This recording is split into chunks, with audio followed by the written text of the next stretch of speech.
What's up, everybody? This is the AJA Sports Show. This is Baseball Buzz. Whether you're buzzing on coffee, alcohol, whatever you got, come join us. We're talking some MLB, Field of Dreams. Can't wait to see you here. Let's go.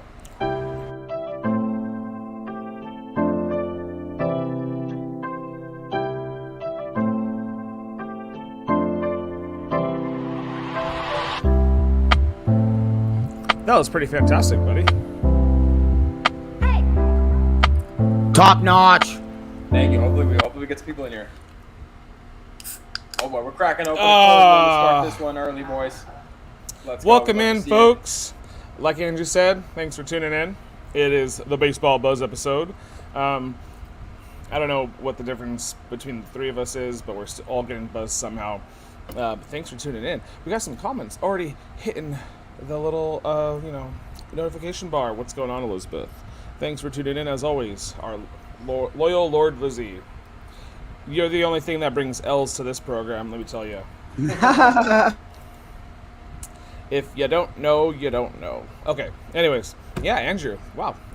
Thanks for hitting us off there. Yeah, today's show is going to be, we're talking about the Field of Dreams. We're gonna play a little bracket thing at the end, which should be filled with lots of wild fun. Not necessarily bloopers, but not our bloopers. I'm making fish tacos again. Don't finish that beer.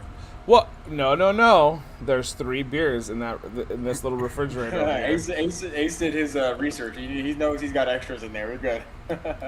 I started our first TikTok episode. Look at me like I'm old here. Our first TikTok that we ever made was me roasting my wife about my beer usage when we had extra beer in this house. So, don't mind Jay over there vibing with some Arabic music. I know. Sorry. Yeah, that was the old man dad of ours. Sorry, send something over. So speaking of old, and then let's just transition on in. The Field of Dreams. So if you watched the movie back in the day with Costner and company, don't ask me to name actors. I'm not good with that. You would be hearing in your mind right now, if you build it, they will come, which is one of the most famous quotes in I'm assuming all of history here, right? Like one of the more famous sport quotes going out there. But yeah, we had a Field of Dreams game. The MLB finally did something progressive, and I'm gonna show some pictures as we talk. But here's Mr. Costner. It's cool aesthetic. Look really cool. Yeah. He comes out of the cornfield out there in what is that, right center field ish. And yeah, they had some ceremonial stuff. I guess there was also some other celebs there.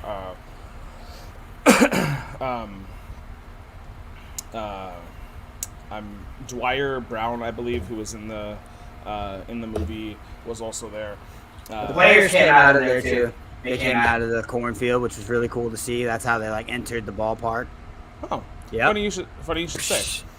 So, it was a few days ago. We talked about it before. We talked about that apple pie hot dog. We were like, no, that's kind of a joke. And then, I think this I tried. I tried too. I'd eat it. I was mostly hating, mostly nitpicking there. But yeah, you're the chef, so you actually have that type of pedigree. You know what I'm saying? I kind of just eat whatever, as long as there's no onions. No onions. There might be onion powder or something inside a hot dog seasoning. Oh boy. As long as you can't see it. As long as you can't see it. As long as I can't see it. Yeah. You better chop it up real small, or puree it, or powder seasoning. Don't care. As long as I don't see it, I don't care. So here's another shot of the players coming out on the field. This field looked really freaking cool. It was only fit 8,000 people. Guy Fieri, we had kind of spent time talking about him, wasn't the star of this. It was just good old baseball. Aaron Judge, Jose Abreu, Tim Anderson, Eloy Jimenez. I believe Liam Kendricks got the win there at the end. I think we can all agree, right, Ace, considering how it played out with the walk-off home run by Tim Anderson. hashtag rigged, right? I mean, you're the conspiracy guy, Ace. You had to have thought this was rigged. It was like a movie. Like just watching Right? this was just like a movie. I'm gonna just pretend and start believing in the fact that MLB controls the baseballs, like they're little drones inside that just fly them over the fence, or They decide where it goes. And we're gonna get into our next segment a little bit where there's some like psychic stuff happening, and hey man, like I'm just saying, you gotta be able to accept the craziness. And then speaking of accepting the craziness, what's going on, Ryan? What up, Ryan? What up, Ryan? See what I did there? No. Okay, so Jose Abreu is the first MLB player to ever hit a home run in Iowa. So, a nice little round of applause there for you, Jose Abreu. Hit it, creamed it into the corn, if I don't have a better pun than that. And then Aaron Judge. That was pretty good. That was good. I'm not even buzzed yet. It's the birds. The birds carrying the ball over the fence. Yep. Where are the birds here? It's a cornfield. Shouldn't there be birds eating corn? That's why they're scarecrows. Got rid of the birds. You know what it is though? Corn is genetically modified. Corn isn't even real. Like real corn doesn't like it's like what the Aztecs used to eat. It doesn't really. It's true. It is right. Like humans aren't meant to digest corn. Like we don't digest it. Lamar Jackson probably ate corn before his poop game. We talked about that. We talked about that last week on Wednesday. I'm sure there was some little corn kernels. Oh my god! Just saying. Okay, now I'm feeling a little. No, I'm buzzing. Okay. So all that aside, speaking of number 2, Aaron Judge hit. Okay, all right. He's on one today. we're just going with it. Aaron Judge hit not 1 but 2 home runs this game. I think he jacked like a 3-run home run and a 2-run home run. So that's funny. He was feeling it. I mean, it almost looked like for a moment that the fireworks, which they did set some off at the end, were going to be Aaron Judge because I mean this guy's freaking good, and I don't know. Just stay healthy, bro. Can you stay healthy like ever? I mean, Jiminy Christmas, dude. He is so good, and he's a monster. Like he's like actually 6 foot. Like what is he? 6'6"? Like he's huge. Like, baseball players aren't that big, no man. I'd assume so. I mean, this guy's a feat of humanity. So he hit one off of Lance Lynn, who's pitching really well this season, and then he hits one off of closer Liam Hendricks, who's really good. So not just scrubs he was hitting against, and mind you, it was Iowa. It was a new stadium that they built, but I mean, still regulation and all that good stuff. But a pretty cool moment for him. And then, but yeah, he was not the MVP of this game because, spoiler alert. Well, we'll get to the spoiler alert in a second here. But here's Stanton hitting his blast in the 9th inning. So the 9th inning comes in, right? Giancarlo Stanton would have probably been remembered forever. Probably, maybe even a little bit more than Tim Hernandez. Can't even say his name. Timmy Anderson in the bottom of the 9th. But he had a two-run home run off of Hendricks as well. That left this game, I think, 7-8 Yankees. So a lot of people thought that was the end. But then Tim Anderson, who I believe Andrew in our last baseball episode show was just getting a little giddy about his uniform. Love me some Tim Anderson, baby. Mm-hmm. And hit the walk off. This is the obviously home plate. I mean, this is movie magic, right? And then here's the fireworks. But not only that, I mean, this shot is staged. Like, look at how freaking beautiful this field looks at the end here. I mean, yeah, red sky and everything. That's a good looking one there. Yeah. Aesthetically, it was really well. Aesthetically, this was as pleasing as it gets, bro. You had the old school scoreboard too. I mean, literally, as if you're a baseball diehard fan, aesthetically as pleasing as you get. The one thing I found kind of funny is whenever anyone was talking about this game, it was such a double entendre because everyone's like, oh my God, baseball was so progressive by going back to a film that was made 30 years ago that is based on something that happened back in like 100 years ago. So it's just, don't get me wrong. It was great. The product was fantastic. They need to do more things like this. But baseball being progressive is going even farther back into the past time. And then, you know, kind of using some of that media, you know, obviously this was a really good movie that did well in the box office and is, you know, stood the test of time here where it's still remembered by baseball fans and movie fans alike. So I thought this was just a put together product by the MLB. The game, obviously, it's kind of like one of those things where the game didn't have to be that good, but it was a great game. You know, I'm sure we'll talk about it a little bit about, you know, other ideas and spin-off things the MLB can be doing. And then my next question is going to be, what teams do you have that happen for? Because, I mean, you know, again, we'll get into that in a little bit. Like Monday Night Football they don't do flex scheduling Monday Night Football, and it's a damn disaster because Week 14 will come and you're going to get the Oakland Raiders and the Los Angeles Chargers, and they're both third and fourth in the division. You know what I'm saying? Or the Denver Broncos, Chargers, Broncos, whoever you want to chalk up there. So yeah, I just thought this was a home run, no pun intended, by Major League Baseball. Did a great job. Yeah, sorry to cut you off, but word on the street is that the Cubs could be next in line for a game. So Cubs fans, like for like as much heartbreak as they've suffered throughout their like organization's history, like that'd be a cool setting for them to participate in a game like this. To kind of have like I don't know how that's going to bode very well. Like this could like trading all their stars if they're the ones who are featured in this game next year, because they're going to be really just down to Wilson Contreras and the ghost of Jake Arrieta, but who's now linked with the Padres actually. So I don't really know who's going to be featured in that game. I'm sure Cubs fans will be happy. I don't necessarily know if they're going to do anything like this like in the future, but like in terms of like changing it up, but Manfred and company have already said that they're going to definitely do this again. I was reading an article from the Des Moines Register, and Randy Peterson, who's been writing for them for over 6 decades, said that this was the single greatest sporting event to ever take place in the state of Iowa. None of us know really, you know, there's not a lot of major sports teams in Iowa, so I can't really speak on that. So I'll trust Randy Peterson's Randy Peterson's like thing on that. I didn't want to say it, but what other sports? I had to make it. I had to say, you know, he writes for the Des Moines Register. They're the #1 news source for sports and all things news in the state of Iowa and Des Moines. And he's been there for 6 decades. Called it the greatest sporting event that's ever taken place in the state, and that's probably, I mean, it's probably saying a lot. I mean, that's kind of cool to have something like this, and it's gonna live like in the annals of baseball history and be like the stepping stone that leads to more of this stuff, hopefully. So. Good on baseball for getting something like this done. This is pretty cool. Yeah, I agree. So Ryan brings up a funny comment here, but I mean, you know, Kevin Costner was cool walking in. You know, he walked in first, and but you know, you got to bring him in the booth, right? But you know, was it one of those things where they were like afraid to like be like, okay, scram, you know, like time to go. Whose commentary would you rather have? Joe Buck or Kevin Costner? Kevin Costner.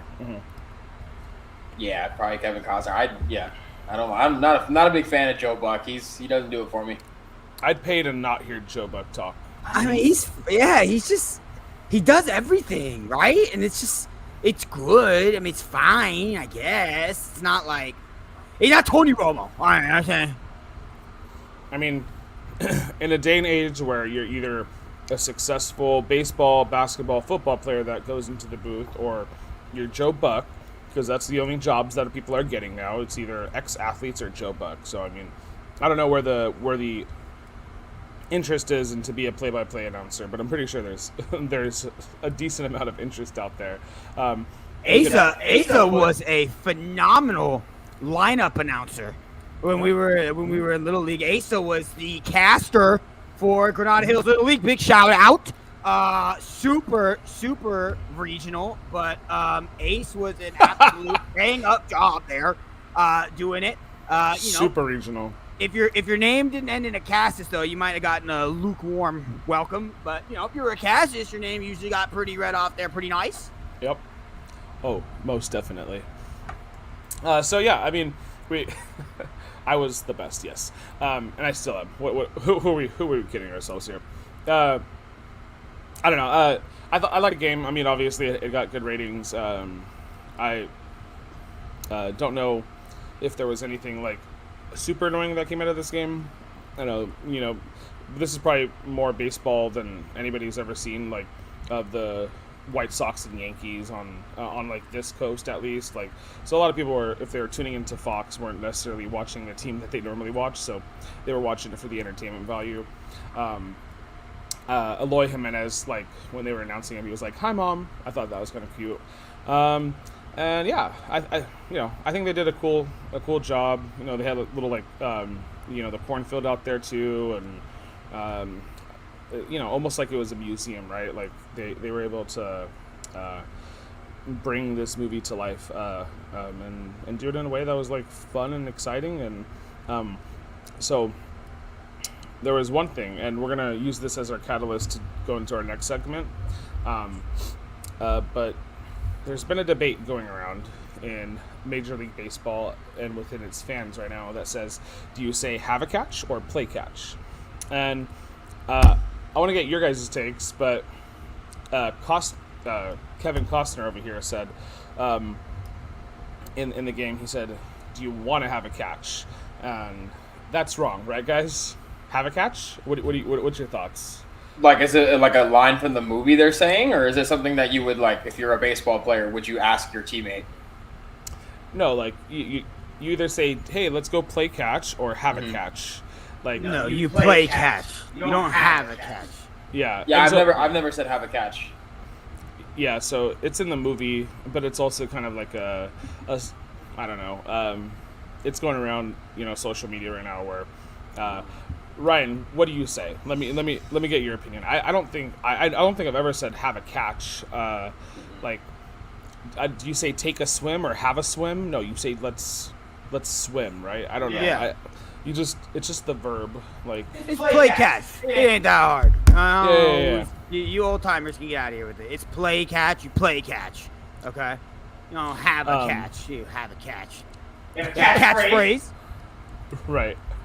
Weird, but I remember, like, the only time I've ever heard actually someone say have a catch is when Ted is in How I Met Your Mother. Ted went through some heartbreak, and like they're trying to like all be there for him. It was after Stella dumped him, and Marshall comes up to him. He's like, "Hey, want to have a catch, bud?" He, like, walks in, and Ted's like, "I'm fine." But that's the only time I've ever heard anybody use the phrase like have a catch. So I'm on board with the play catch too. I think it's an East Coast thing. I don't know. Or it's a rural thing. I don't know. Super regional thing. Talking about super regional. See, Ryan knows what's up. Ryan is a man of the people. He's a man of very many talents and great takes most of the time. Most of the time. Sometimes. Yep. Okay, so sorry, we're just kidding. I'm just kidding. He was more nice to you than I'm a jerk, apparently.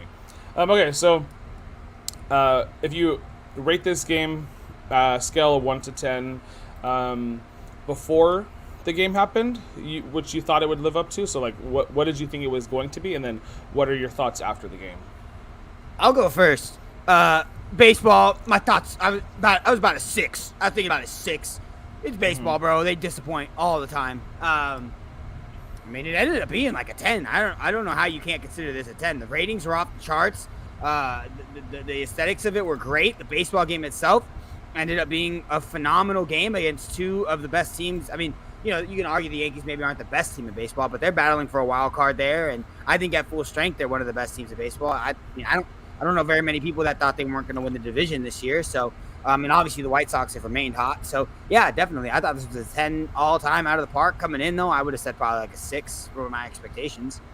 Do you have any differing opinion over there, Drew?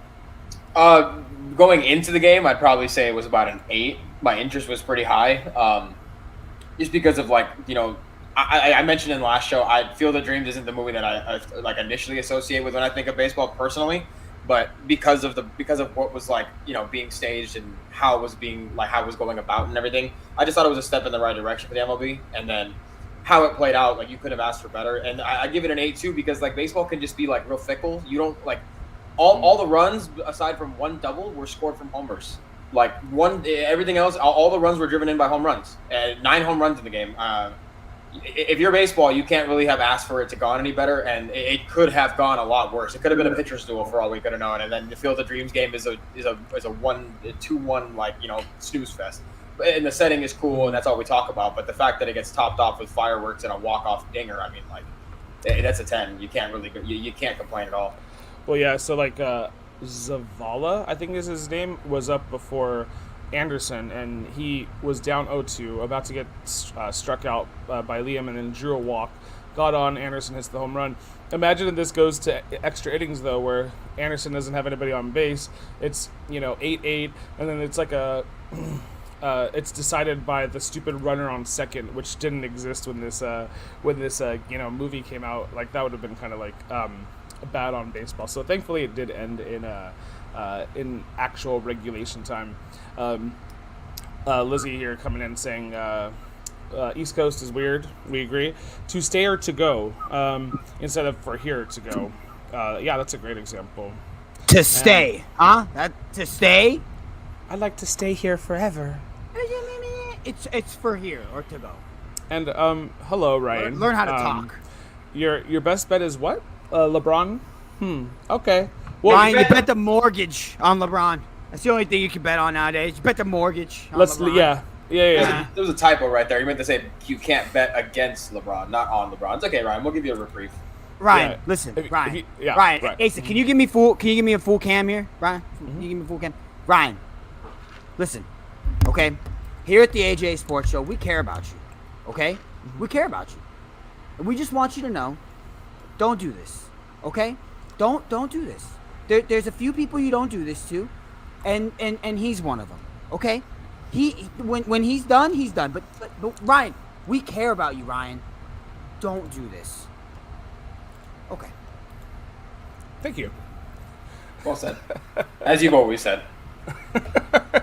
Just a couple of guys. I'll be last to the party on. I'll be last to the party on Tom Brady. I'll be last to the party on LeBron James. These guys are really good. They're really good all the time. You know who's early to the party? The Simpsons. They guess this stuff like 20 years in advance. Oh, he's a time traveler. If you have 10 minutes to spare and you're bored and you want something really entertaining to watch, go on YouTube, type in Simpsons Time Traveler, Pat McAfee, and have yourself a little at it. These dudes are not predicting like one or two things. I mean, this is like 30, 40 things here, just right on the button. They're time travelers. It's a sham. It's a mockery. They need to do more research to find out how he's going about time traveling. I'm sure there's a Loki variant episode that's going to be coming out soon about this dude and his time traveling escapades. Because there's no way he's not time traveling with how much crap he's gotten right. Yeah. I'd also like to elaborate on what you just said, Jay, because I think that was an excellent, well-said statement about Pat McAfee. When I also would like you to do the same, go to YouTube, but instead type in AJ Sports Show, and then just hit the bell icon, subscribe, go to your mom's YouTube account and subscribe with her to convince your grandpapa to start getting into three guys talking about sports weekly. I think that's just a great recipe for success for the whole family. Have a family barbecue. It's a great thing. Put us on the loudspeaker too. Hell, make a second YouTube account. Follow us there too. Go for it. Just go crazy. Why not? Okay. I think Ryan dipped out after those thoughtful sentiments. So if you join us again, Ryan, we'll embrace you with love and affection instead of trying to be the thorn in your side. Okay, so while we wait for that to settle in, let's unveil. I don't know what I was going to say. Let's unveil our first ever segment. And here it is.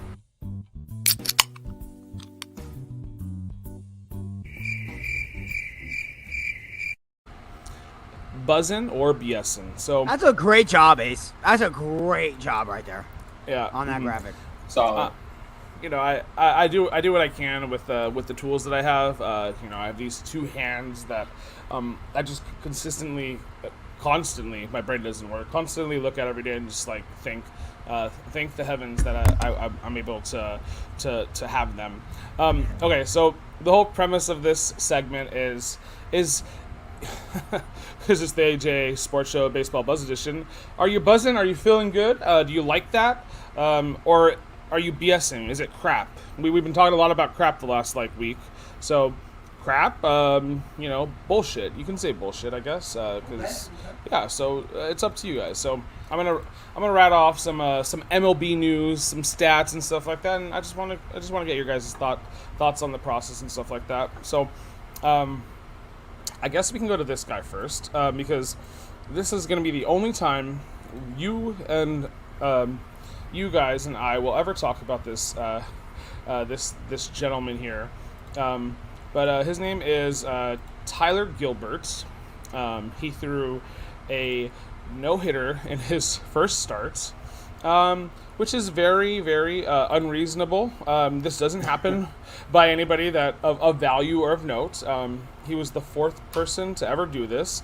You have to go back 60-something years to Bobo Hollowman, who I'm pretty sure they named a scary movie about in the 70s. He did that in his first start.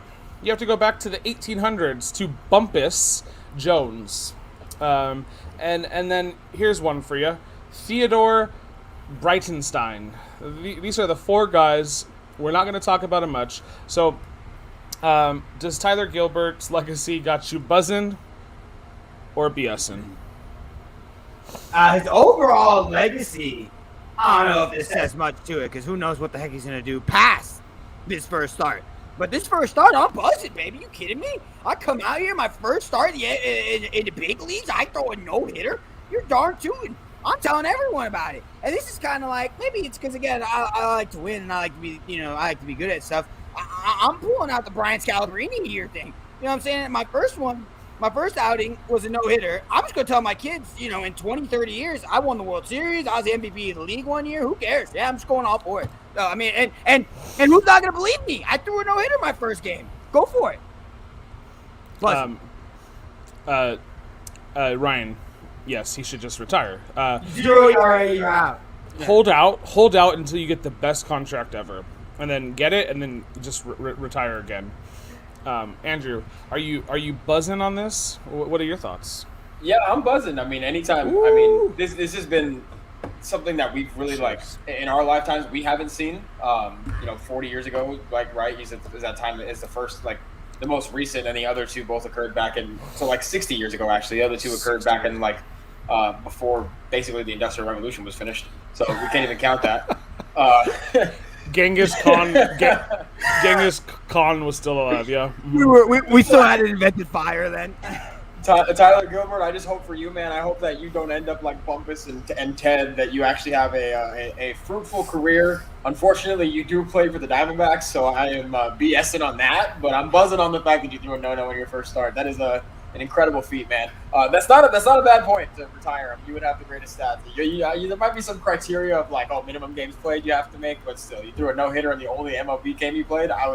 That's one of those things where you tell people yeah, I did that, then it would just exponentially grow. I never allowed a hitter to run in all my starts in MLB. I played 100 games, and in 50, 60 years, I don't know who Bumpus Jones is. If I was Bumpus Jones, I've been talking about it like that. You could have told me Bumpus Jones won 20 World Series. I'd be like, yeah, sure, yeah, probably did, yeah. Good old Bumpus. What kind of names are those, by the way? We're not gonna get it. We're not gonna get it. Hey, Asa, are you buzzing or BSing with this here? I'm BSing because, to a certain degree, on his legacy, it's BS. But I am buzzing on the fact that this was against the San Diego Padres. So I'll take that any day of the week, twice on Sundays, and 3 times, actually 8 times, because this is the 8th no-hitter of the season. And the Padres joined the list of teams to be no-hit this glorious season. Joe Musgrove was on the other side, Cy Young candidate, and lost to Tyler Gilbert. May he shall ever be remembered with Bobo, Bumpus, and Durod, or whatever the other guy's name was. Okay. See, I think you guys will like this one.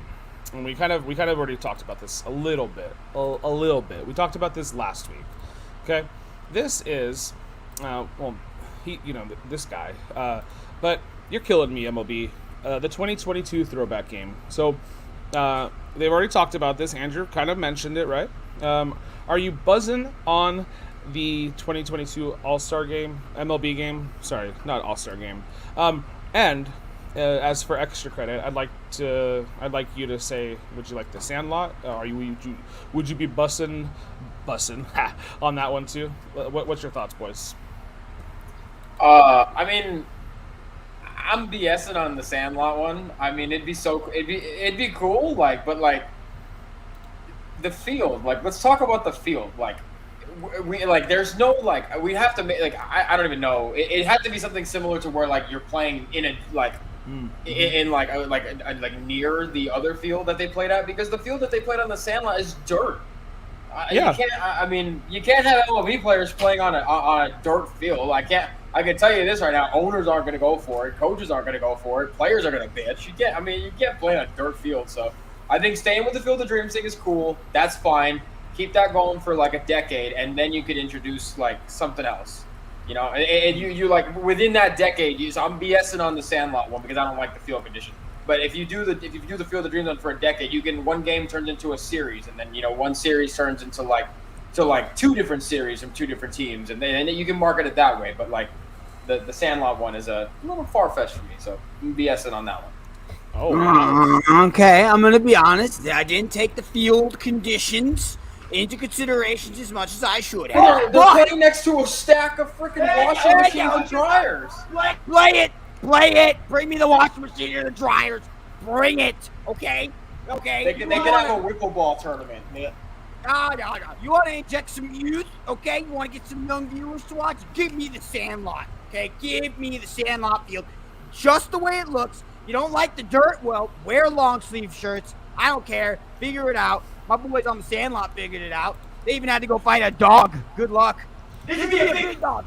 They should put the big dog in left field too. Jay, the Chiefs used to go to the O.Co Coliseum and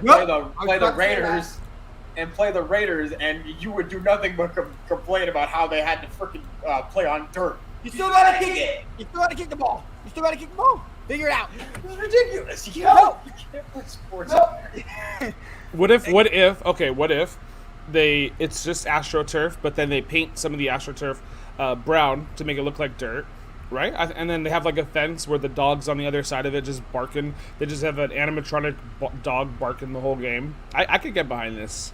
I think this is, again, this is, when I think of baseball movies, The Sandlot is my baseball movie. And I think if you're 35 and under, The Sandlot is your baseball movie. It is. Okay. It is. I agree.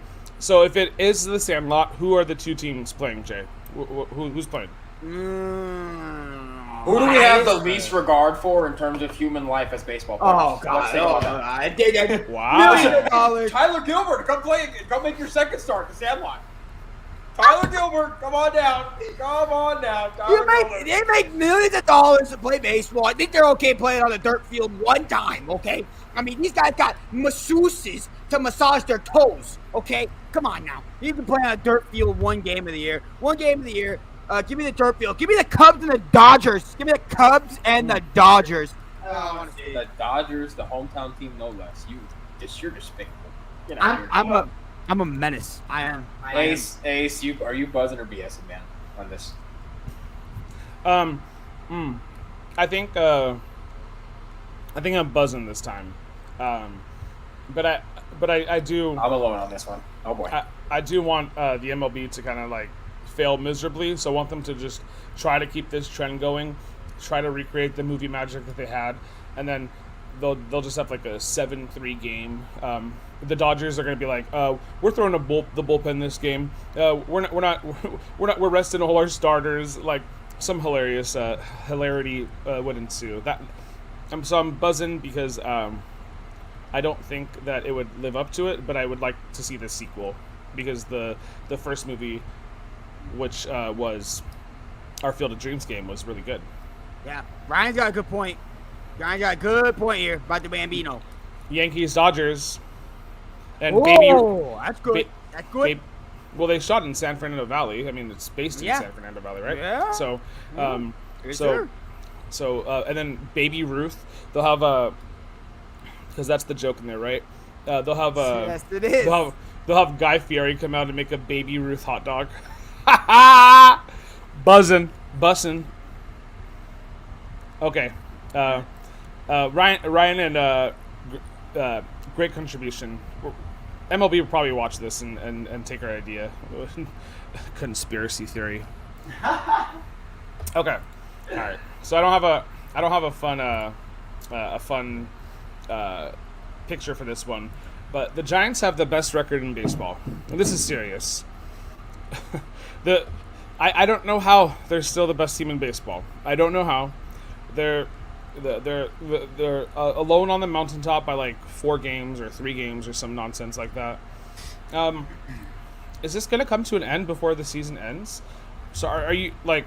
And I say that because like I watched the Utah Jazz and the Phoenix Suns, and I was like, well, they're not going to do anything in the playoffs, and then one of them almost did. So I don't want to like karmically like screw the Giants and into getting into a first place World Series combination here. So are you guys buzzing on the fact or BSing on the fact that the Giants are still here and leading the land of baseball, so to speak? BSing, okay, and all bias in it. All right, okay. Surprise. Yeah, BSing, all bias. Hey, listen. To be honest, I was reading Jeff Passan's article today on ESPN. They've been unbelievable. I mean, as good as they were in the first half of the season, it's been even better. They have a better winning percentage in the second half. They haven't lost consecutive games in more than 3 weeks. But when you look at the schedule, it looks like the Dodgers have a little bit of an easier end of the road than the Giants do. Jeff Passan was mentioning the 7 like awful teams in the MLB right now are the Diamondbacks, the Orioles, the Cubs, the Royals, the Pirates, the Rangers, and the Nationals. And I mean, those guys are all cheeks. Since the All-Star break, those teams are 20-76 and have a negative -262 run differential. So I mean, we're bringing out AAA teams here. I mean, they don't even care anymore. Now, like I said, the Giants have a significantly harder schedule. The Dodgers will have 3 games against the Pirates. They'll play 3 games against the Rockies, and then they'll also play 3 games against Arizona, and then 3 more games against Arizona. So 6 total games against Arizona. I think that's where the Dodgers end up making up the ground. It is a little scary how consistent the Giants have been. I think, they didn't really add any any big moves, but they added like solid veterans all across their lineup. Going and getting Chris Bryant now allows them to be super versatile. I mean, right now he's playing a little bit of first, a little bit of third, but he also plays left field. He can play a little bit of center, and he's going to have that flexibility once they get all their horses back here. They have someone coming off the injured list this week. I forgot who it was. Evan Longoria. Evan Longoria is coming back to play third base. He should be coming back this week. They're expecting him back. So I'm gonna be BSing on the Giants having the best record in baseball because the Dodgers will be overtaking them pretty soon here. Okay, I like that. All right, Andrew, what do you think? I mean, it's pretty tough. I don't think they'll. I'm gonna say BSing because I don't think they'll finish with the best record in baseball. But it's kind of hard to deny like what's been put in front of us. They do have a rough go, so this is the reason why I'm gonna say BSing is because they have the Mets and then the Athletics the Athletics have been playing surprisingly well, just like the Giants have. The Mets have been a solid team, but have recently just relinquished first place to the Braves. And then after that, the Giants play the Braves in a 3-game series, the Brewers in a 4-game series, and then they face the Dodgers. So those are all division leaders, obviously aside from the Dodgers. And that'll kind of really, really like start to, shape how the postseason is going to look. So I'm going to BS it a little bit because Evan Longoria coming back doesn't really do much for me. He hasn't really been Evan Longoria since he came to San Francisco, which wasn't expected of him. But I do expect them to make the playoffs, whether it be wild card or as a division winner. If the Dodgers don't win the division, I still think they make the wild card. It won't be the end of the world. They've won it 6-7 years in a row now, so it's not a big deal. And this is just one of those situations, kind of like last year with Tampa Bay, like no-name guys, like not no-name guys, because these guys have done a lot to make it to where they're at. But just not what's the word I'm looking for? Not like they're not on a first name basis. Some of these guys. You have like Mike Jastrzemski, Johnny Cueto's still pitching, which is still like to a lot of surprises. Some people. Buster Posey's having a bit of a resurgence. when it all said and done, though, I don't think they'll have the best record in baseball. I think it's going to be a little tough. But like the same thing, like I said about Tampa, like they just kind of all clicked it together last year, made a run to the post to the World Series, and fell short a little bit. But I still think they make the postseason. But I'm going to go BS on finishing with the best record. Yeah. So I BS to the best record too. Okay, and here's why. It's about sustainability. You've sustained it for 70% of the season. It's going to be tough to do it for 100%. And I'm going to speak in terms of WAR here. So, right, that's, wins above replacement. MLB has been using this stat for a while.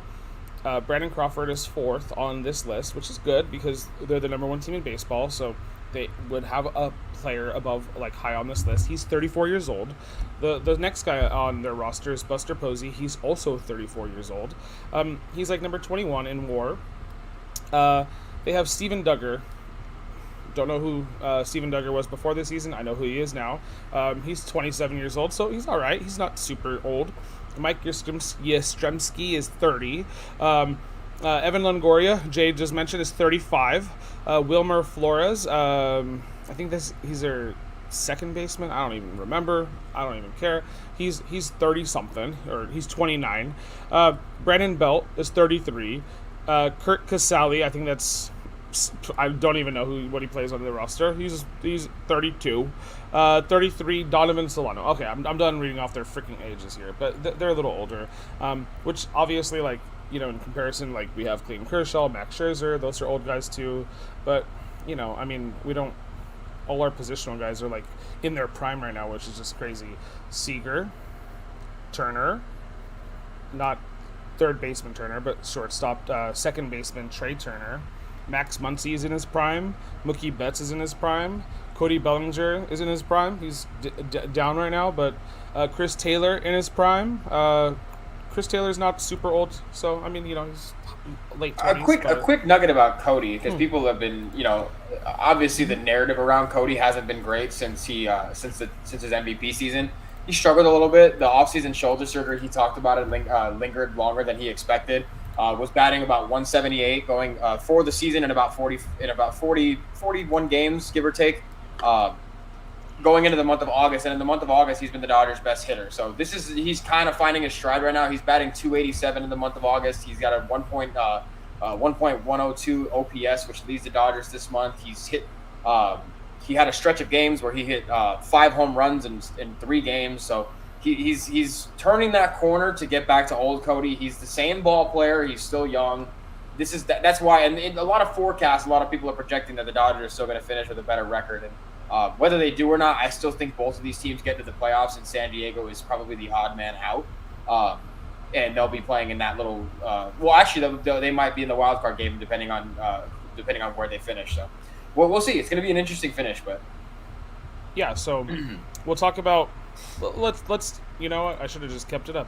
Let's talk about the wild card. So I'm gonna pull up the wild card standings right here, and we can chat about it here. So you just mentioned the Padres, right? And I don't even know if they're gonna make the wild card, and that's not me being anti-Padres because I hate them, but they're really good. So let's look. San Francisco leading the division could be the Dodgers, right? Milwaukee leading their division by 10 games, so they're going to win it. Atlanta is only a couple of games up on the Phillies right now. So that's anybody's ball game, right? So we hone in here, right? Cincinnati is 2.5 games back. Jesse Winker, though, one of their two of their amazing bats this season, just landed on the 10-day IL, so that does spell a little trouble for them. But right there in the thick of it with them. So I'm a little worried for San Diego because they didn't super improve at the trade deadline. Their last 10 games are 5-5. So they're losing pace to the first wild card team here. Yu Darvish just landed on the injured list. Tatis just came back. He's playing the outfield now. You know, he was super against it. Andrew talked about how this guy who committed 15 errors in the first 3 weeks of the season now is playing a position he's never played before, never started, right? So I think there's a lot of impact that can be had by just moving him around.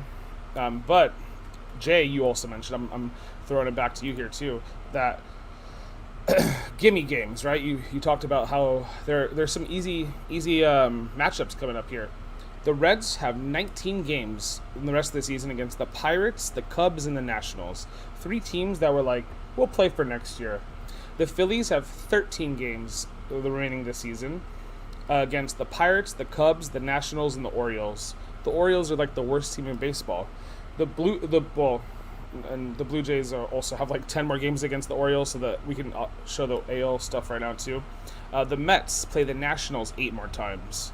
The Mets with Jacob deGrom could make the playoffs. I don't know if they'll make it without him. So there's some crazy benefactors here.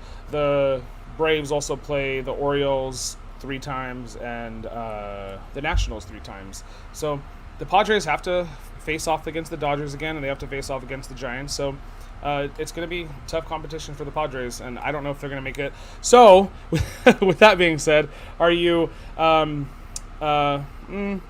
no, let's just, I guess that would be this one. Are you buzzing, I keep saying buzzing, same thing though. Are you buzzing on the Padres, or are you BSing on the Padres making the playoffs, not even making the playoffs at all? BSing on the Padres making the playoffs. As you mentioned, the Reds should make the playoffs. I mean, the Reds, when you look at what they have remaining and what everyone else has remaining, I mean, the Reds have 19 games against the Pirates, Cubs, and Nationals. Yeah, and then the Padres have 10 against the Giants and 9 against the Dodgers. So, no, I don't think they're going to make it. Obviously moving Tatis around to a position he's not 100% comfortable with is not what you want to be doing in the back end of the season here. And obviously Darvish being on the IL is no bueno. So, no, I don't see them making the playoffs here. What I did find interesting is, holy Toledo, you got the whole NL East. The whole NL East is vying for a wild card spot. Anyone in the NL East, just go ahead, chuck it up, get a dartboard and hit put the NL East up there. One of them might make it. With how many of them have a shot? But no, the Padres aren't, and it's going to be awesome when they don't, because I don't like the Padres very much. Andrew? BSing because I think they'll make the wild card game, but I think they're going to lose that game. It's a one-off, and I think that's going to be what makes them not make the playoffs. So I don't know if we're counting that as making the playoffs, making the wild card game. But I'm going to say BS because I think they'll make the wild card game, but no matter who they face, I think they're going to lose. I mentioned it already. I'm not going to go into detail. I don't like Tatis being out there. I know he hit 2 home runs, playing in his first game in the outfield. That's fine. Having the bat out there is a lot different than actually having a run saver and an outfielder like who can actually like save runs from that position, and especially in right field, it's pretty crucial, especially with the way the way like diamonds are formatted now and shifts and how that all plays out. You need arms out there to get the job done, and not that Tatis doesn't have a great arm, but I would much rather have like an actual right fielder out there who's played the position and just tracking balls out there than Tatis. So they'll make the wild card, but they're going to lose in that game. Okay, so let's talk about the AL here, right? Oakland and Boston technically are tied, even though Boston has played 2 extra games above the Athletics here. The Yankees are 2.5 games back. The Toronto Blue Jays are 4.5 games back. The Angels are within 9.5 games. So this is your question about the Angels specifically. We can talk about the other guys real quick. Is it time to shut him down? And Ryan, you just commented the Angels are going to slip in, but should they pursue that? Mike Trout's not there. Is Shohei going to break the spirit of the best player potentially in our generation just to not make the playoffs? And to give you guys some thoughts here, the Blue Jays played the Orioles 10 times, the Nationals twice. They have 12 games that they can catch up there and almost win all of those games. The Red Sox have 12 games against the Orioles, Nationals, and Rangers. The Yankees, they play the Orioles 6 times and the Rangers 3 times. So Boston doesn't look too hot here, but I mean they still can sneak in because they have an easy schedule. Oakland has a harder schedule, so that's going to be tough for them to hold on. But they don't have to hold on to the wild card. They're just 2 games back of the Astros. So, I mean, take it for what it is. But I think it's gonna be wild. So, but do you think it's time to shut Shohei down, or just have him be a pitcher, or just have him be a hitter? No, I think you let what Shohei is doing, as long as this isn't putting. I mean, obviously, any baseball you play outside of contention is going to put stress and strain on your body, right? And you play a baseball game, the more you play, the more stress and strain on your body, the more chances of injury, and the more that builds up. And that could lead to long-term injuries. Shohei Ohtani is having one of the greatest. He's having the greatest season for one complete player we have ever seen. You let that man finish what he started, and I get you're not in the running anymore. This dude has a chance to win the MVP. He's got a chance to win. I mean, every award that you can nominate for, he has a chance to win right now. So, no, you let him keep playing. You let him go about it. As for the wild card race, I've been on the Yankees bandwagon here for a little bit. I think they're going to get healthy. I think they're going to get right. I think the talent is just too much there for them not to make it. I think Tampa Bay is facing quite the onslaught on the back end here, and this can be, kind of. I can see the Yankees still winning this division. And Boston and see them fighting for Boston for a chance to get this last wild card spot. Toronto is another team that's really interesting that could make a final push. But if I were a betting man right now, I'd say that the Yankees end up still winning the division. The A's end up being a wild card team because the Astros are going to hold on, unfortunately, as much as I just pain myself to say that. And then it's going to be more of like a Toronto, Boston, Tampa Bay type of mush going on for that second wild card spot. And at that point, again, throw a dartboard up and see who it lands on. Who knows what's going to happen there? Yeah, for a lot of the same reasons, I would let Shohei just continue to play. If he picks up an injury, then you can shut him down, sure. But this is historic season. I think it's I like. Let's see what Ryan has to say first. He's our resident Angels fan. He said he probably would be smart to shut Shohei down, but they won't because Artie is all about the money. And I agree with Jay because he's still having a great season. That would be the combo among the team. Because then you get into the conversation with the shutdown. There's like around 40 to 45 games left. Now you get into the conversation of like, did he play enough games, this and that, like. And then you're really making it like detrimental to like the personal success that he had. Like we're at the 120 game mark and we're like, yeah, Shohei's the MVP. And now we're gonna be like, because he didn't play enough games, he's not the MVP. He's the best. He's been the best player in baseball this entire year.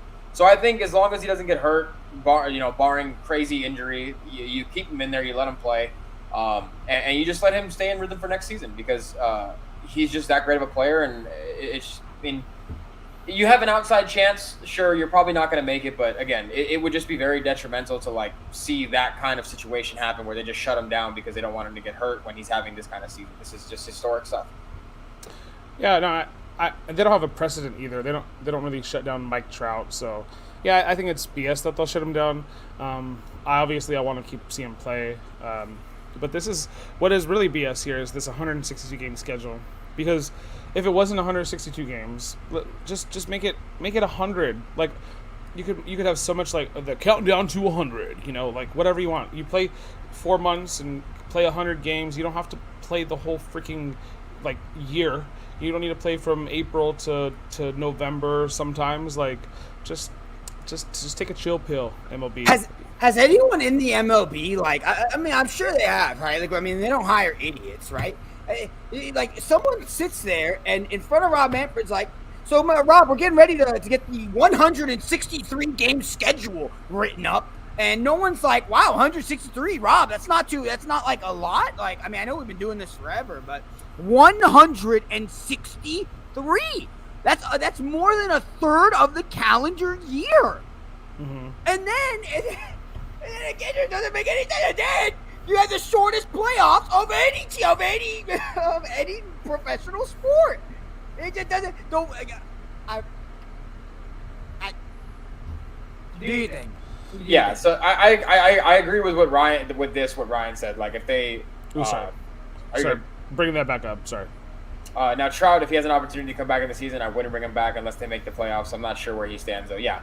I wouldn't bring him back unless you're in contention, but right. with Shohei, again, it would just be a disservice to how well he's played this season to shut him down just unexpectedly like that. Like, I understand Rendon can stay healthy, let him play. So this is the next little one. Joe Madden said he still thinks Trout will play this season.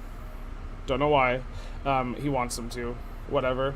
Mike Trout is traveling with the team right now. So, I mean, I don't know if he's just, there for just to, because he'll be back soon.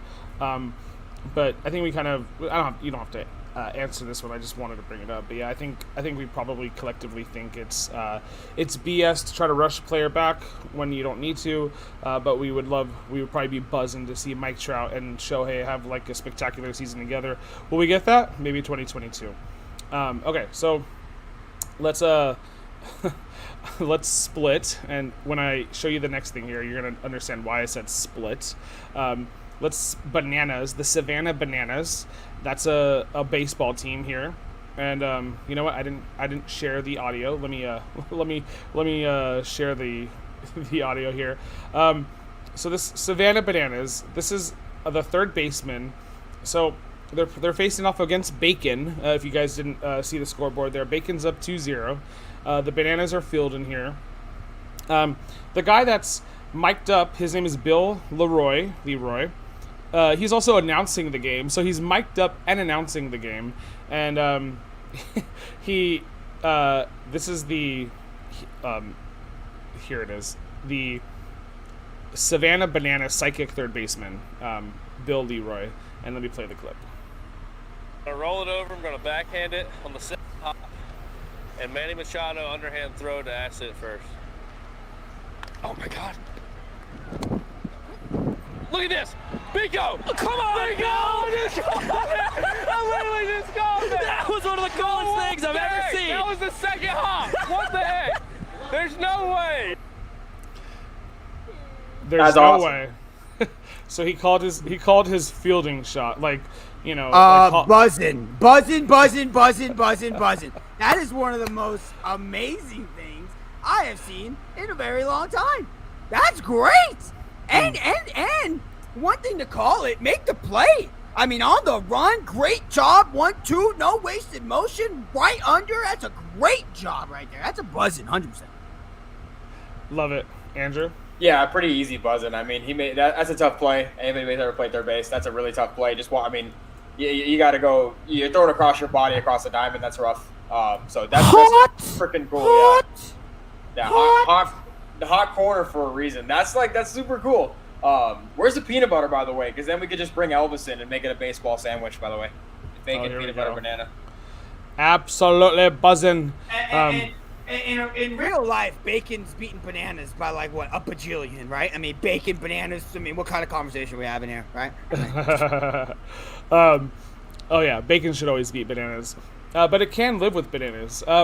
And then Ryan also just bringing up here the Dodgers ball girl that went viral for tackling a fan that ran onto the field.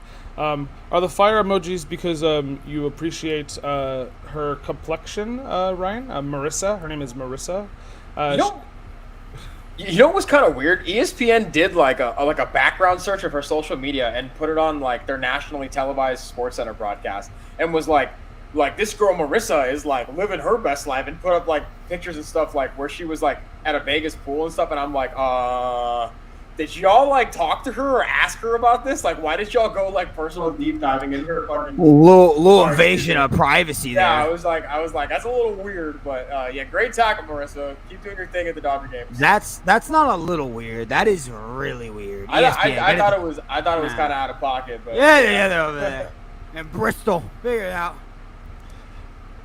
Little weird. Okay, last one, and then we're gonna get into our little bracket thing we got stored away here at the end. This is Tio Albert, and I'm gonna pitch to you guys, and you guys hit this back to me. Is Tio Albert the reason that the Dodgers are successful this year? Since joining the team, they went on like 3 7+ game winning streaks. He's batted 270 since he's been with the team. 780 slugging percentage. He doesn't play every game, right? He's a role player, but man, that role he fills is you hit a home run, you get a hug by Tio Albert. Tio Albert's coaching you, mentoring you, giving you baseball advice. He's not able to play every day, but I mean, I feel like he's been the reason that the Dodgers have been so successful in the second half. What say you boys? Yeah, that's wait. Where's the? I meant to bring up this comment. Yeah, by the way, hi, Amanda. Welcome back. Good to see you. Yeah, he definitely brought all that, and that was all great and dandy, but no, I mean, we're not going to sit here and, we're BSing that, bro. The Dodgers were going to be unbelievable whether they had him or didn't, bro. It did not matter. I mean, it's all great and everything, but no. So, you're BSing it. Okay. Andrew? I'm buzzing this. Yeah, of course. Not to make it even better. This is what really sweetens the deal here is that the crosstown rivals are paying this man $30 million to hit dingers for the Dodgers whenever he gets a chance to come up to the plate. So thank you, Ryan. Thank you for the Los Angeles Angels and your lovely donation of Teal Albert and the $30 million of payroll. We're gonna take him and we'll give him a World Series ring and he can shine that bald head of his with some diamonds or something. You know, that's what I'm thinking. Yeah, dude, he's still hitting dingers. And over the weekend, last weekend, not this past weekend, he hit a 2-run shot off them Angels. I don't know if it was anything personal, in that bat when he was swinging, but that was also a cool moment. We didn't talk about that last week, but I'm buzzing on Albert Pujols all day long. Key though, like DJ Khaled, like major key, like he's you guys. You're going to look me dead in the eye and tell me he's the key. Like, if you had to give me the top 3 reasons the Dodgers are as successful as they are, you're telling me he's one of the top 3? Yeah, top 3, sure. Not one. So here's 2, and he is 2. Here's the 3. Set up well roster-wise. So, that's obviously set up before the season. They have a great roster, okay? Ability to make moves. They brought in Tio Albert, they brought in Max Scherzer, but they brought in Trey Turner. He's encapsulated in that. And then they didn't just show that they were successful in a 60-game season last year in which they won the World Series. They've shown that even though they have had a ton of injuries and adversity, they're like, we don't care. We'll bring in this guy, this old injured guy that doesn't play well, that might be might be an overrated choice to bring on our team, and he to me has been a home run. So I would say he's definitely one of the reasons why the Dodgers are successful this season. Oh, he's one of them, but he's probably like if I had to do my laundry list, he's about 10. He's about 10. No way. Chris Taylor having an all-star season is better than that. Trey Turner coming, Max Scherzer, Max Muncy playing at an MVP level. Come on, guys. No shot. That's number 1. You brought back Max, right? You gave him a good role. So front office, coaching, and additions. He falls into the additions. Okay, but that's like 20 people. Front office, there's like 5 people you'd mention in the front office. There's like 6 people if you talk about additions. I'm saying like players. Like the Dodgers' key to success was because these players are doing this. Or this coach is doing this. Albert Pujols, I'm not mentioning him till 8 or 9. Yeah, but he's intangibly brilliant for this team. Oh, 100%. But if we don't have him, we're still intangibly brilliant. We still have the chemistry. Are we though? Yes! Oh my God! Yeah, it's the same team! It's not. It's pretty much the same team, dude. We added Trey Turner and Max Scherzer just recently. Besides that, it was like the same team, guys. Get out of here. And yeah, losing Bauer. I'm good with that. Bauer getting out of here. 100%. Y'all are big tripping. No shot. Well, I'm buzzing. Can I say one more thing? I'm buzzing. You're BSing. Yeah. That's fine. Go ahead, Andrew. The Dodgers, when they announced that they were signing Albert Pujols, were 24-18 on the season. Currently, the Dodgers sit at 72-46. So what was a 6-game over 500 record has now turned into a 26-game over 500 record. That had nothing to do with the ridiculous. These are just the facts, Johnny. No. These are just the facts. Straight facts, homie. That has nothing to do with the ridiculously small sample size, with missing Cody Bellinger, with missing Corey Seager, with a third of the roster on the IL. Had nothing to do it. It was just bringing in Pujols. That's all. So. But Bellinger being hurt, Kershaw being hurt, Urias on the IL right now, you could make a case for Mookie, right, also being on the IL right now. Makes you wonder, well, shouldn't Tio Albert, be just as susceptible to injury? He isn't playing a ton, but he is still making a difference. And no, that's why he's not, because he doesn't play a ton. He's old. He plays a ton. He's going to get hurt. Udonis Haslem just got signed to another year to play with the Miami Heat. He's played in five games in 2 years. That's the comp. That's the comp. Yeah. And guess what?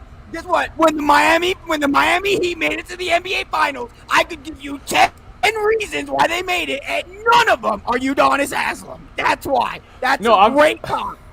I'm saying that's BS that Udonis still gets a job, but agreed. Pujols went to the AL to the NL. He didn't have a designated hitter spot on the roster for him. He's playing position when he's running like me. We're doing our best. He's the epitome of, I am not in my prime, I am an old guy, and I am still capable of being a contributing factor to a successful team. And that is from the best player on your lineup to the worst player on your lineup. He falls somewhere in that spectrum, but he's just as valuable. Right. And he falls in the spectrum of not a top 3 reason the Dodgers are having the success they're having. Okay. You know what? In this case, Ryan, a hug is worth $30 million. Thanks again, Line. Shohei's only getting paid $3 million, so I guess it was worth it for them. $30 million. Yeah. Okay. All right. I'm sorry. I'm trolling. I'm sorry. No, you're good. Okay, so we actually, is this a ranking? Doing a bracket, is that kind of a ranking? Okay, then let's hit it. Yeah.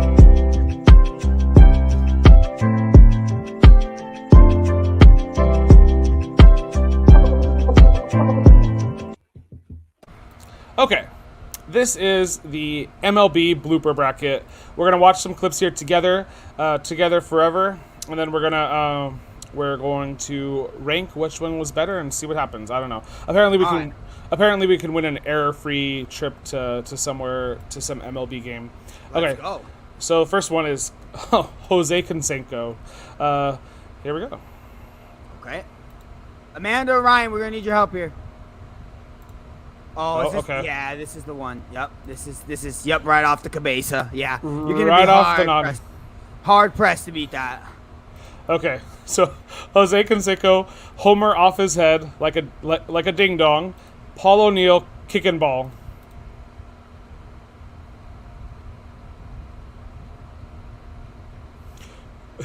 Oh no, it's Canseco. Wait 1 second, that might be the greatest play I've ever seen. Did he get to the first baseman? He got it to the cutoff, man. Yeah.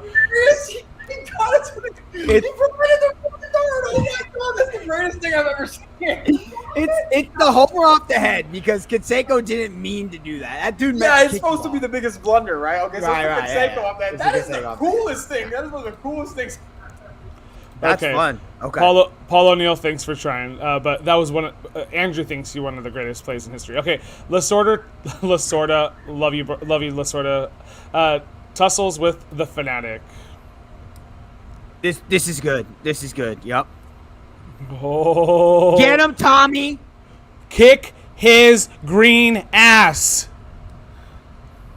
Run him over. Oh, Tommy, you're slow rolling us here, Tommy. See, slow rolling. Oh, it's a trick. Do it for the neck. He went for the guy's neck. Oh my gosh. Oh, he's so mad. When old people get mad, it's the best.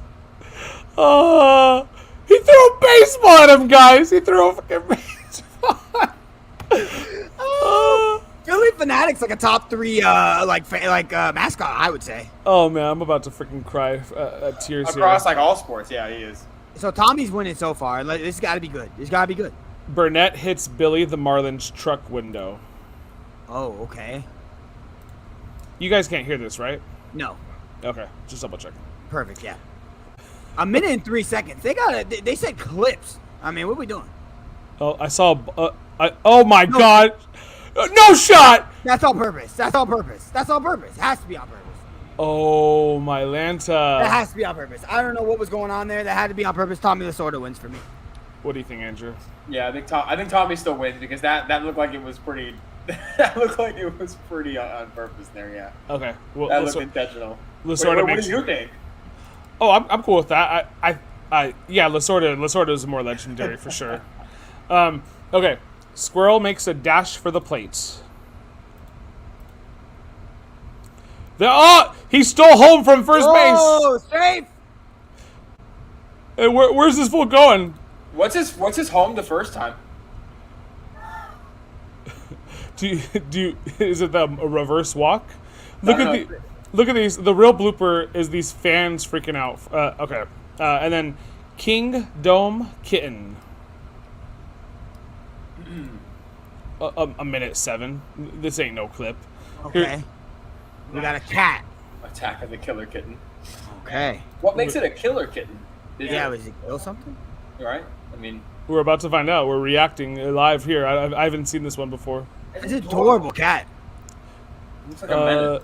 Okay. We can't hear you, Rick. Oh, here we go. Oh, bite him. Oh! Get him! Cat all day. Yep. Oh, poor little baby. Don't throw him. Take it like a real MLB official being on the field. The cat. It's gonna be the cat. Cat beats the squirrel? Yep. I Amanda agrees. Cat. I agree. Kitty. I don't know how Amanda had to say kitty cat. Here, kitty. Okay, McCray crashes into history. Okay. Oh, this is 14 seconds. That's what we're talking about. Oh, my Lanta! I've seen that one. Yeah, I've seen that. That's tough. Okay. For the love of humanity. MLB Advanced Media. Every time I go on here, thank you for letting me use your videos. You always try to censor us, but we're respectfully using your clip for entertainment value. Yeah. Just before this goes, it's 50 cents throw. I've seen this, and I'm telling you right now, because you're gonna play it, please. It's 50 cents throw. It wins. It's atrocious. It's one of the worst things you're ever gonna see. I mean, bro, this has got to be. I mean, this is just 229. No. I've got 21 questions about who taught him how to throw. Yeah. So does he, bro. Well, how bad this thing was. Where is it? Oh wait, no. Oh, was it back there? Oh yeah. Oh my god. I mean, it's atrocious. I mean, it's not even trying. Popcorn. Yes, popcorn. What a simp. Sorry. How does it even? I don't even know. Yeah, it's 50. It's 50 50 is it 50? That was terrible. It's 50. It's like, I just feel bad for McCray. That guy was he was putting all the effort in, and then he nearly decapitated. So I can't. Did he actually catch it? No, no, he almost died. Wait, did he really? No, Yeah. he didn't. He did not catch it. He did not catch it. No, he did not almost die, but he did not catch it. He didn't catch. I mean, it's a metal wall. It's not like the one. Let's see. Out. Oh, no. Okay. He had it in his glove. The ball falls out at the end. Oh, dude. Okay. Oh my god! He almost died. He almost. The base knock? What is that? Dude, what did they have to do? Did they just pretend that wall like the slot wasn't fixed? Anderson base knock! How do you score that? Oh, you said base knock? I don't know. Do you stop the game? Like he caught it, but it stayed in bounds, but he's out of the stadium. It's like, a fielding error. What's the ruling? I don't know. You do the deep dive on McCray. Oh, it's a double for sure. Oh, that's funny. Okay. All right, we're at Canseco versus Lasorda, so we don't have to watch the clip again. But is it Canseco again? That's the dumbest play I've ever seen in my life. No, I think it's Lasorda. I think yes. No, it's Canseco. So Ryan agrees it's Canseco. He's a 70-year-old baseball man. I don't care. Swinging a foam stuffed version of himself at the Philly mascot. Andrew, he's a professional baseball player who tried to catch it. It hit off the top of his head and went for a home run. Off the noggin. What? No way. It's Canseco. Did you see the speed by Lasorda? What was his home the third time? What are we doing here? So Lasorda, to me, isn't a blooper. It's just an epic moment in history. Exactly. It's more of an epic moment in history because it wasn't during a baseball game. I mean, technically, during a regulation baseball game, it was in between innings, which I guess is technically, but like it wasn't really a part of the baseball game. Like Jose Canseco made a fool out of himself, especially since he thinks he's like a really good baseball player, but he juiced to get where he was, and so I think Jose Canseco has egg on his face and ball on his head, so I think it has to be Canseco. Is it? And then Kitty destroying the guy. I mean, I love the Kitty. I'm so glad it bit the hell out of that guy, but it has to be 50 Cent, right? Yeah. Okay. It's 50 Cent. It's 100%. So here it is. Okay, so there's 5 of us. So let's all vote for someone. Okay. Homer off the head or 50 Cent. Amanda and Ryan, whenever you guys get your comments in, well, you guys make or break this because we can't have a tie unless the wifeys are still watching, so she can tie it up apparently. I'm gonna say Homer off the head. I am going to agree. It is Jose Canseco. Oh, okay. So it's 2-1. Amanda says 50 Cent. Okay. So it's not. I'm kind of leaning towards 50 too. I'm kind of leaning. So a really egregious pre-game throw, like slipped out of his hands, or running dumb luck from Jose.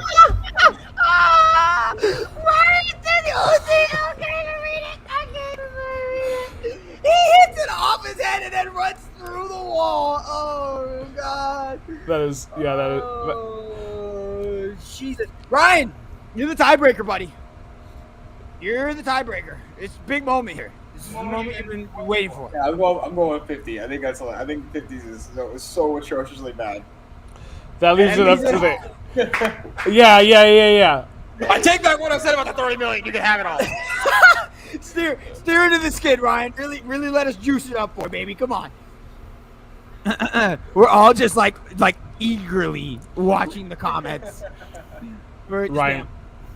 Ryan's just. I'm gonna just pull up a comment from him earlier. Comment spree watch. It's the birds. He votes for the birds. Canseco.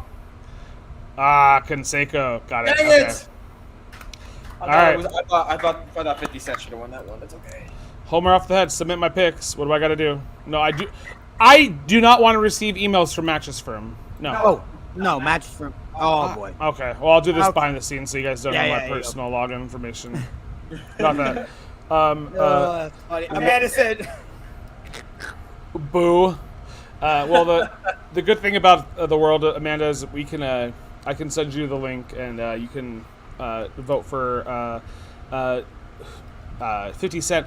However, it doesn't really matter because to the rags to riches or whatever, you get to go to a baseball game. So I mean, it doesn't really matter who you vote for. But it did matter to us that you guys tuned in, so we appreciate you guys hanging out with us and making me cry on camera. I got some laughing tears here going down the face, but we will be on tomorrow. We got to figure out a football segment, a name. So hopefully by tomorrow we got something in the cookie jar. We could Andrew. There you go. Thank you. So hopefully we got a nice name for that show. But if you guys want to tune in and watch us talk football, we got football back, baby. Whoa, let's go! Been a long time. We're ready for it. No breaks in football until like February. No way, baby. Live it up here, guys. The birds made him do it. Now that's a conspiracy show. I'm gonna just do a conspiracy podcast, and I'll bring you guys along for the ride. But yeah, no, we'll see you later, Amanda. We'll see you later, Ryan. Have a wonderful rest of your night, guys. Thanks for tuning in. Until next time, we're out. Bye. Birds.